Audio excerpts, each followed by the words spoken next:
Hey folks, it is Sunday morning.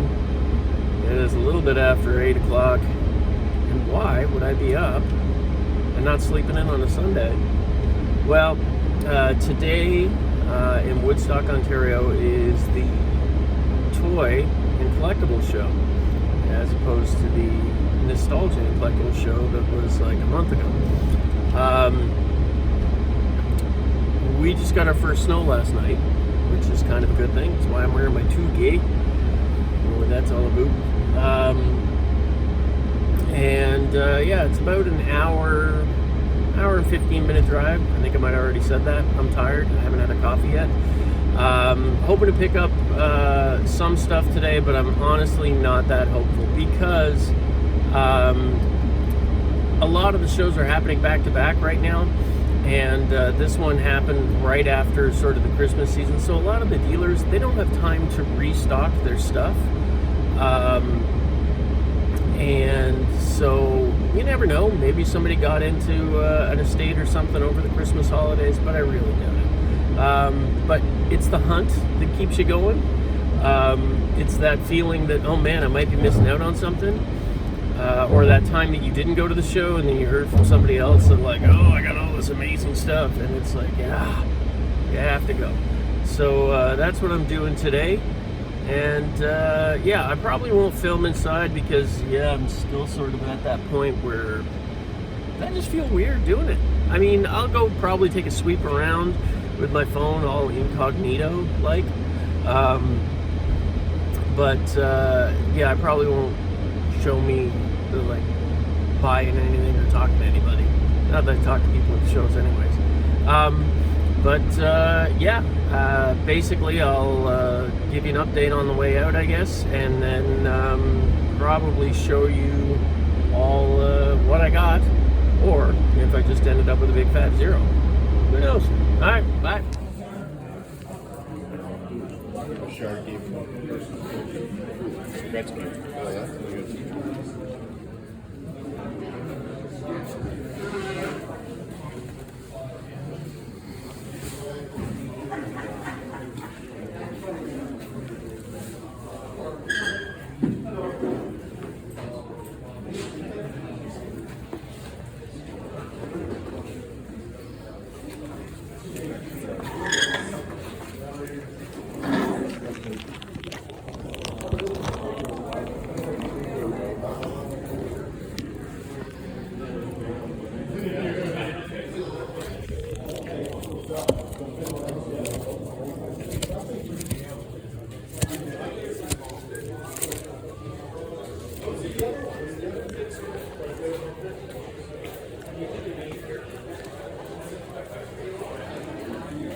Yeah, they stick together real quick, right?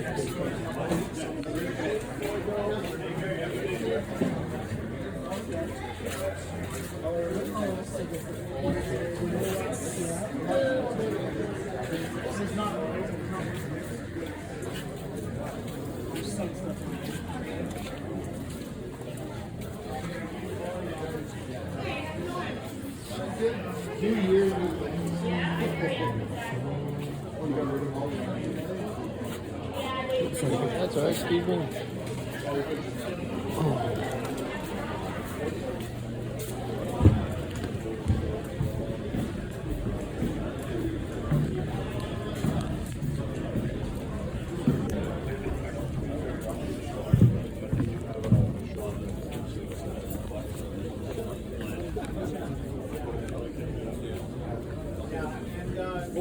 yeah, and you're right in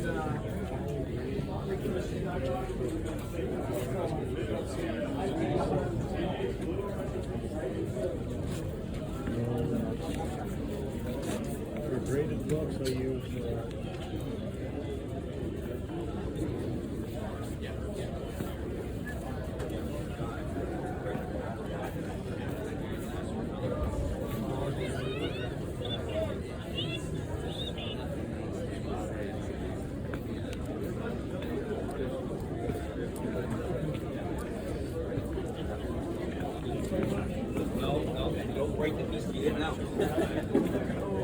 well, crazy going to fish on the case.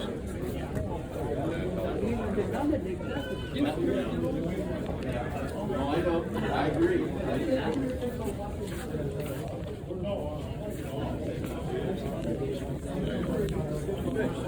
Like about the label and stuff.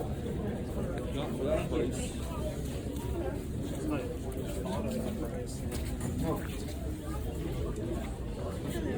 Hi there. Oh, wait, no flood, Mark.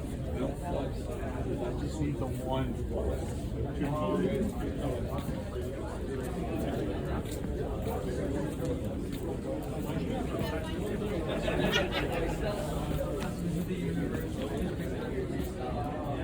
I know this stuff, like these are the new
So that was basically what I expected, and I didn't walk away with nothing, but almost nothing.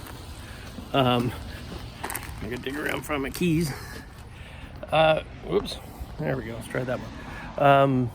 Yeah, it's exactly what I thought would happen, because they're literally having shows now every like month or two, and dealers don't have time to get new stuff. And I mean, the promoters are making money, although this time it was not gonna lie, a lot of people there, customer wise, which has got to be frustrating for the for everybody, I guess. So yeah, exactly as I expected. I had an old dealer when I was starting out, when I was about to open the shop about 18 years ago, tell me the best way to get good deals on stuff is to buy the stuff that isn't the focus of the show. So if you go to a toy show, don't go to a toy show to buy toys, because in the end you're not going to get toys. You're going to end up they're all going to be priced right at the top. It's not going to be too many bargains. But what you might get is a toy dealer who ended up somehow, when he bought an estate, grabbing a whole stack of records, and he might be selling them off, for fairly inexpensively. So, go to a card show, look for everything but cards. I know it sounds counterintuitive, but if you're looking for good deals, that's usually the way it happens. That's why I love the nostalgia show that they do here. That one's been around since the late 70s. And that show is a mix of everything. And they're guys who are just generalists. So you end up getting some decent stuff in the end. But unfortunately, not at this toy and collectible show today. I did pick up one thing more from my collection than anything else, but yeah, well, I'll show it to you when I get back to the shop in about an hour's drive. Bye. Okay, so I just drove by. I forgot about the Goodwill here. So there's a Goodwill here in Woodstock, Ontario. So I am gonna go hit that and see if I can't turn this day around and get a few things. There's also a big antique center mall type thing that I'll probably go hit for, you know, half an hour, have a run around there. So we'll add this, and maybe, who knows, maybe it turns out I find some stuff. You know, when you do a stupid thing but you can't help yourself, but as soon as you buy it, you're like, why did I do that? I bought a broken drum kit. It was $30. It's one of the Ludwig's, I think, if I remember, the light blue, like aqua blue and olive badges are 1980s, I believe, maybe late 70s. I don't know. The interior is still bentwood maple, and it's in beautiful condition on the inside. The outside needs to be cleaned up. It needs like tuning pegs and heads all over the place. But that's a dope little drum set, and I've got another drum set that I paid $35 for at a garage sale that I'll be able to probably scab most of the other pieces off. And you know, I don't drum. I don't. I've always wanted to. I feel like I could be an amazing drummer. I really do. I think I'm like, I've got like Neil Peart just basically flowing through my veins, and sadly I just always picked up the guitar and bass. So I now hopefully will get to the point where I play terrible guitar, terrible bass, horrible at keys, and hopefully you know, I'll probably be pretty crappy at drums too. So hopefully these will end up in my son's hands. He's 8, and maybe he will turn out to be awesome too. Anyways, I bought a drum kit for $30 at the Goodwill. All right, I'm gonna go hit that antique mall and see if there's anything there that's broken and probably should go in the garbage that I'm gonna buy. All right, bye.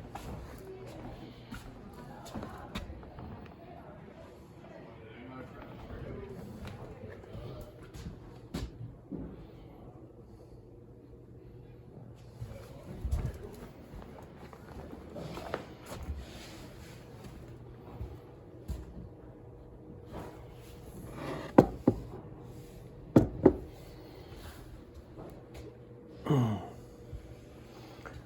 a booth that time forgot.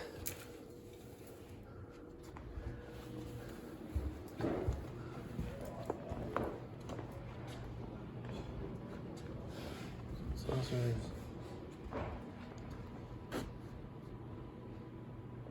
Hats.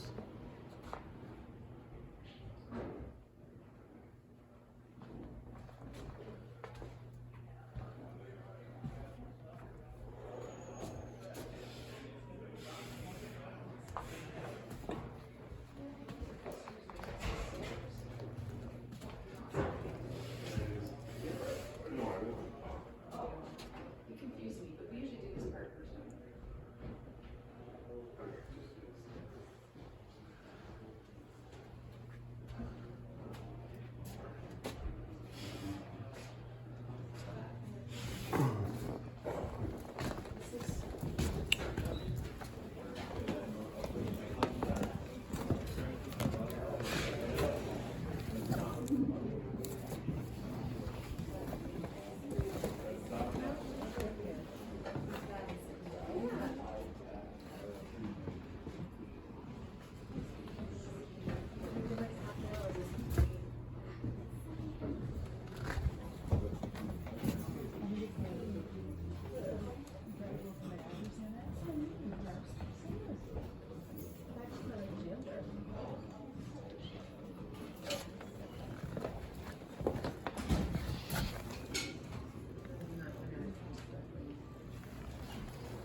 That's classic.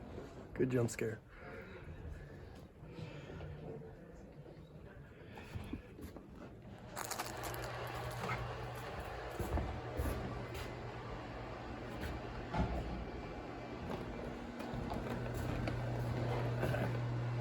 Nice piece. Beautiful West German. Yeah, priced.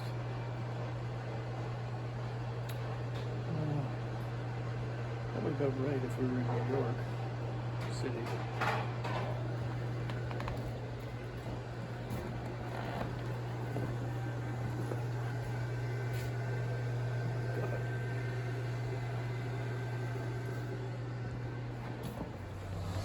Okay, we're at the one-of-a-kind antique mall in Woodstock, Ontario. It is a giant old factory. It's been here for quite a long time because I do remember coming here, I want to say like probably 7, 8, or 9 years ago. It is a different place now. It is really, really, really efficiently run.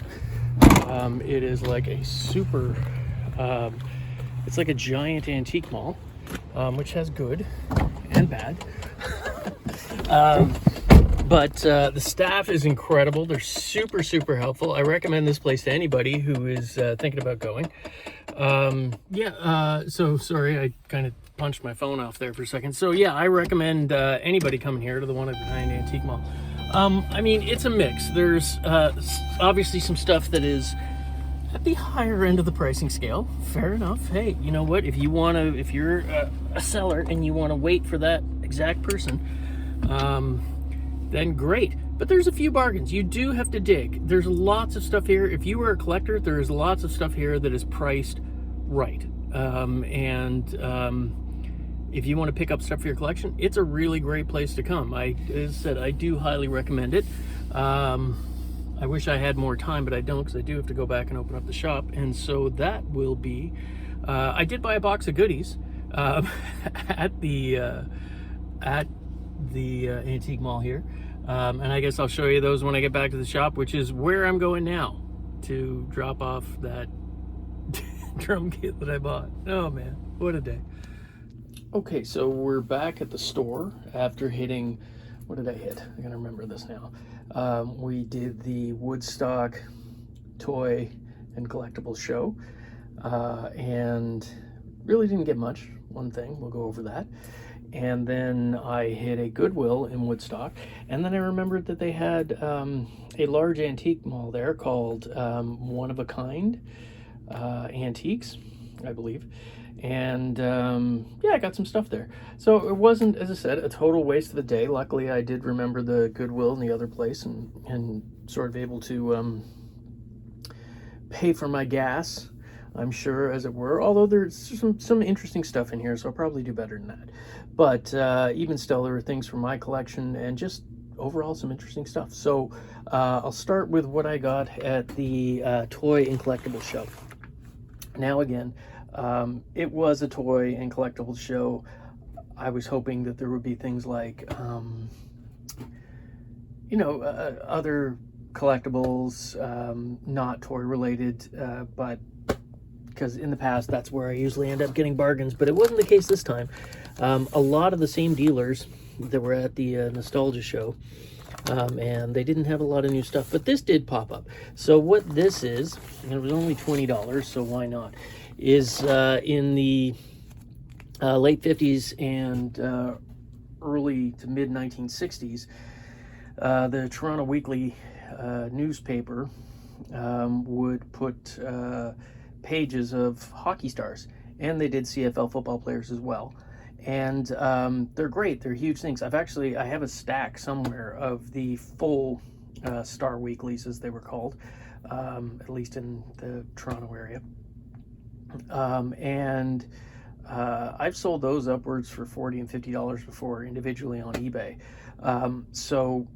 And I've seen on there cut out individual pages of each of the players, cut out nicely, mind you. Those go for up to $20-25 a piece for some of them. Again, not all of them.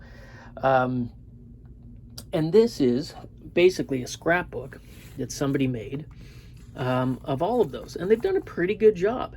and you get some really great players. These all look to be, again, primarily like late 50s, early 60s.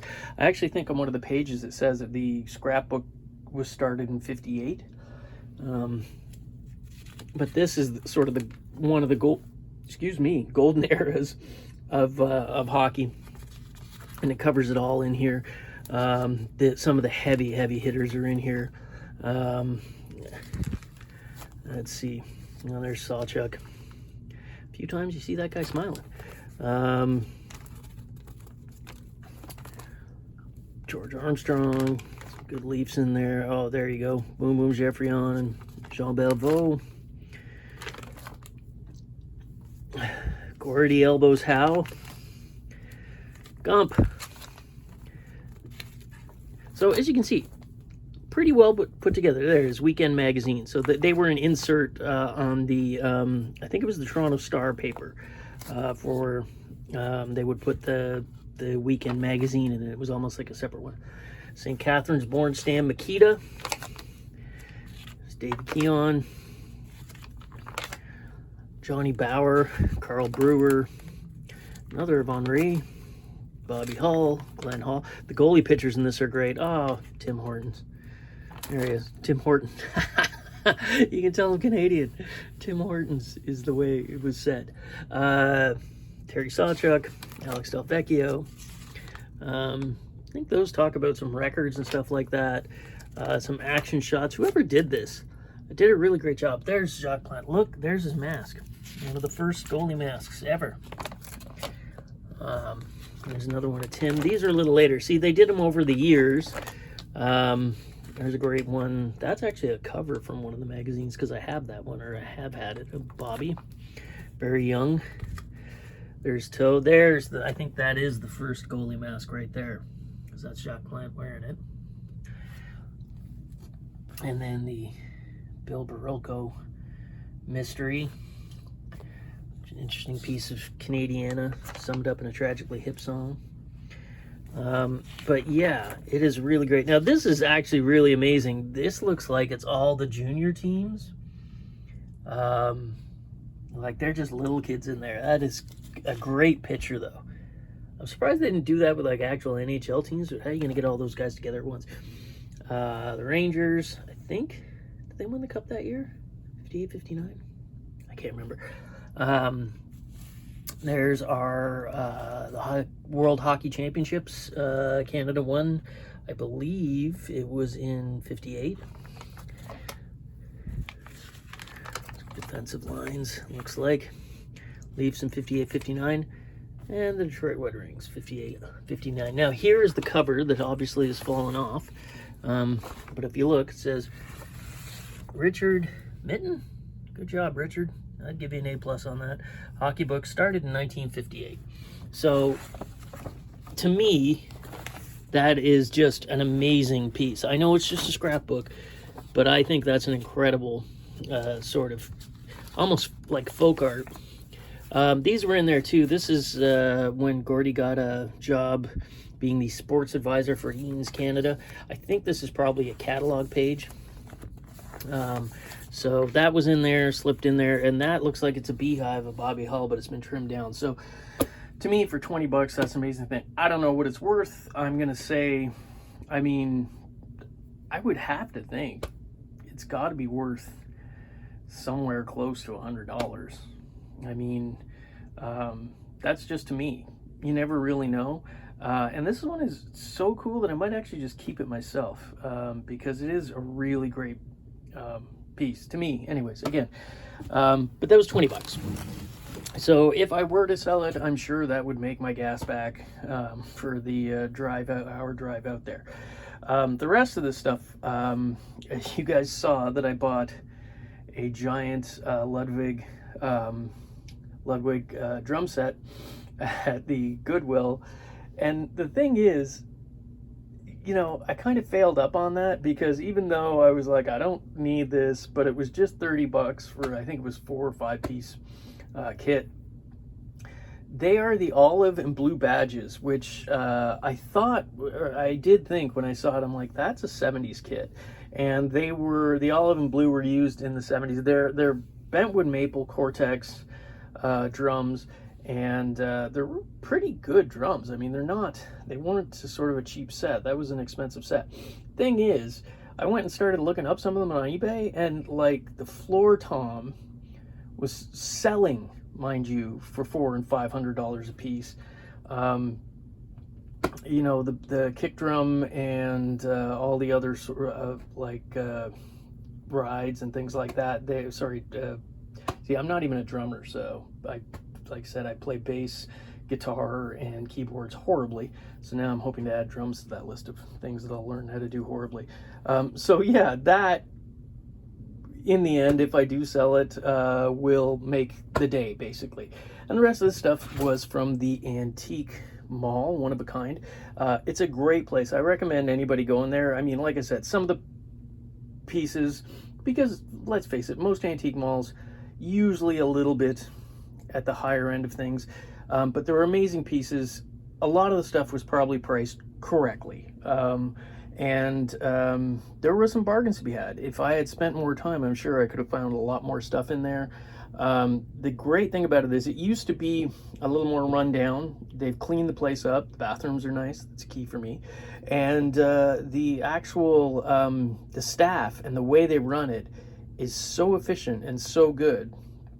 They were super friendly, and they were clearly knowledgeable. The one young man I was talking to knew his stuff, and that was great to see. So I just picked up a few things. Now, I will mention this. So to the people who have their stalls there, anything you put behind glass is an impediment to somebody wanting to look at it. And I understand the concern about theft. I could see in a place like that, it would be tough. But all these things I bought were not behind glass, okay? Oh, maybe one. And I could see that clearly what it was. And the price was clearly shown. The other stuff, sometimes there were things there I'm like, oh, that's kind of interesting. But I couldn't see a price tag, and it was behind glass, and I was going to have to go out of my way to get the person to come. Now, mind you, they are coming through there on a regular basis, so it wouldn't have been a big deal. But it just, you know, a hint, it does set things off. Everything else in here that I bought was accessible to me directly, and I would pick it up, and then eventually the staff are going around would take it off me and take it down to the main checkout area, which was super convenient. Anyways, these are like 1960s iron-on transfers for shirts. It was $5. I just really like stuff like this. I think it's really great. These ones are all over the place. There's like a jaunty turkey wearing a suit. Looks like a kitty with a hat. Who doesn't love a kitty with a hat? So yeah, this was kind of interesting. It is probably a 1960s transfer. So it would probably be a water transfer, basically like a window sticker for the British American Petroleum Company, or BA Gas. And this one hasn't been used. It was $8. Why not? Gent magazine. I have I sell a lot of vintage gentlemen's magazines. So this one had Elkie Summers, and she is a big hit, so I figured I would just grab that for $6 because it was $6. I always buy wrappers whenever I can. This is Frozen Drumsticks. I actually believe I have this one before. I think there might have been a bigger find of these at some point. I'm not 100% sure because I've seen a few over the years. This was only $2, so why not? $2. What else are you gonna buy for $2? A Dungeons and Dragons, wow, module, but it's an early one. I think this is, yeah, it's got the copyright 1980 right on there. I actually think this might have been one of the ones that went with the box sets. It was $6. It doesn't have its cover, sadly, and there's another cover from what I believe is an actual earlier set. So let's see if I can get that out with one hand here. Yeah, I actually remember this one. I think this went with the original orange set. Red box set, I believe. Oh no, it's the dragon. Is it the dragon? No, I don't know. Anyways, it was $6 for the pair. This was the only thing behind glass. It said $7. It said 90 stickers. There's a lot of cereals stickers in there that I can see. I took them out. There's some Zeddy and stuff like that. I collect Canadian giveaways, premiums, things like that. So a lot of that stuff will just go into what's known as my type card collection. So I try to get one card of everything that was ever issued, like a crazy person. This was hanging up. It's great. It's a 1984 Popeye Halloween costume. And I don't have the 1984 King features. It's a kid's one. It's got the little leggies and everything in here. But I can't get them out right now because they're folded in, so never mind. And you got the Popeye mask. My favorite thing, I have some 60s ones hanging in the store, and when I love when parents come in and try to explain to their kids that those masks and that this one's plastic, but some of the early ones, paper aprons, were considered costumes back in the day, and the kids are just baffled. I absolutely adore when that happens. This, I believe, is a premium. It comes with an envelope, but sadly no address on it, which kind of I was hoping there would be. I couldn't see that in the baggie. But it's a complete snap, crackle, and pop puzzle. I would suspect that this was a mail-away premium. I'm going to have to do quite a bit of research and see if I can find any references to it anywhere, but that's a nice piece either way. Just a vintage puzzle, and I don't think it was very much. Again, $6. Yeah. They had tons of records there. Now the records, there were some really nice jazz pieces, but they were priced at sort of the top of Discogs, and so they should be. They're rare pieces. Some of it seemed overpriced. There was a lot. If you're willing to dig, there was stuff to find. This one's basically priced perfectly, so I bought it. It's John Cale, one of his live gigs. I love Cale. I love basically anything Velvet Underground related, and yeah, I don't have this one, so I decided to grab it myself. So the mystery of the day, though, and I bought them because the thing I've learned over the years now, I've been doing this for 35 years, maybe longer. I'll have to do the math someday. I've been literally gone to thousands of shows. I have seen tens of thousands of dealers' tables. And from when I was just a, little boy, all the way up to now being a geriatric man. So I've seen stuff. And when I come across something that I haven't seen before, it gives me pause. And I've sort of learned, if it's not crazy expensive, just buy it, because you never know. And here's one of these things I'm not sure. I initially looked at this and I thought, oh, look, decals on wood. But then I started looking closer and I don't recognize those. And I'm not 100% sure if they're decals actually, because if you look, you can sort of see that these are actual paint on there. These don't appear to be decals. It's hard to see in the reflection. This is actual, I think someone might have painted these on there, or they were screen printed on there rather than just sort of decals, because that is the thing. There's Frank Mahovlich. Don't know what they are. These two of them were $10. They're just pieces of wood with these guys on there. They kind of got a weird look to them now that they've aged that well. There's Stan Mikita, another great St. Catharines, or a great St. Catharines athlete, which is just down about an hour away from here. And that one was also 10, and then these two were 8. I want to say, I'm not sure who this is. Like, the face looks really familiar. I'll have to do a quick scan through some of my old hockey sets. And then Ron Ellis right there too. I don't know what these are from. I really don't have a clue, but I was like, you know what? They're like $8 and $10 each. That's not something that's going to break me. So why not pick them up? I'm probably never going to see them again. These two have holes at the top, like they were mounted somewhere. So yeah, I don't know. If anybody out there, does recognize these or has seen them before, just give me a shout in the comments and let me know if you sort of know the history of them. I know about all the different hockey decals, but these ones are fairly large. That's a 12-inch record there beside them. So these things are probably coming in at 10, so the decals would probably be, they would have been, if they are decals, which again, I'm not sure, they would have probably been meant for t-shirts or something like that, but again, they do look thick, much thicker than I would expect decals to be, almost like they were painted on. So anyways, that's it. Again, if you guys do recognize that stuff, please put it in the comments, or just sort of tell me what you think. Again, not a total wash of a day, thank goodness. Not the best days I've ever had, but still really cool, interesting things. I love that scrapbook. The more and more I look at it, the more and more I fall in love with it. So yeah, I hope you all are able to find some good stuff, and we'll see you next time. Bye.